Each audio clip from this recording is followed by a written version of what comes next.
ఈరోజు అయితే నా ఈవినింగ్ మినీ వ్లాగ్. అందుకోసం అయితే నేను ఇక్కడ ముందుగా అయితే వేడి వేడి రాయలసీమ రాగి ముద్ద అయితే చేసేసాను. తర్వాత సాంబార్ అయితే ఉన్నింది. సైడ్ డిష్గా బొండాలు అయితే రెడీ చేద్దామనేసి అందులోకి గోధుమ పిండి కాదు శనగపిండి కొంచెం బియ్యం తీసుకున్నాను. ఆ తర్వాత అందులోకి ఒక 1/2 kg ఆనియన్స్ చిన్నగా కట్ చేసి వేసుకున్నాను. తర్వాత ఒక గుప్పెడు కొత్తిమీర కూడా కట్ చేసి వేసుకున్నాను.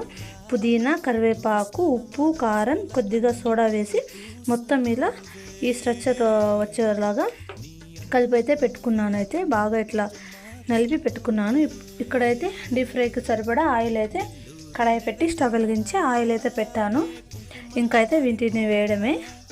అయితే చూసుకోవచ్చు ఆయిల్ అయితే లైట్గా వేడైంది. మనం ఇక్కడ ఒకసారి ట్రై చేద్దాం ఆయిల్ వేడైందా లేదా అని. అయితే ఆయిల్ అయితే వేడైతా ఉంది, ఇంకొద్దిగా వేడవ్వాలి. అయితే వేడైపోయింది, ఒక్కొక్కటిగా వేసేసుకుందాము. ఇవైతే రెడీ అయిపోయినాయి. ఇంకొంచెం కలర్ రావాలి. కలర్ వచ్చిన తర్వాత అయితే మనం పక్కన తీసుకునేయచ్చు. సెకండ్ టైం అయితే వేస్తున్నాను. ఇప్పుడు ఒక ట్రిప్ రెడీ అయిపోయాయి అన్నమాట. సెకండ్ ట్రిప్ అయితే వేసాను, ఇక్కడ ఉడుకుతున్నాయి. ఇప్పుడైతే చూసుకోవచ్చు ఇక్కడ సెకండ్ ట్రిప్ అయితే ఎంత బాగా ఆయిల్లో ఫ్రై అవుతున్నాయి.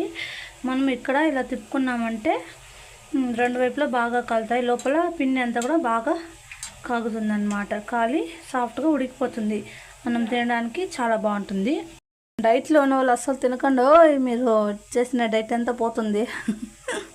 సెకండ్ ట్రిప్ అయితే కూడా రెడీ అయిపోయినాయి. ఇవి కూడా తీసి పక్కన పెట్టుకుందాం మనం ఇప్పుడు.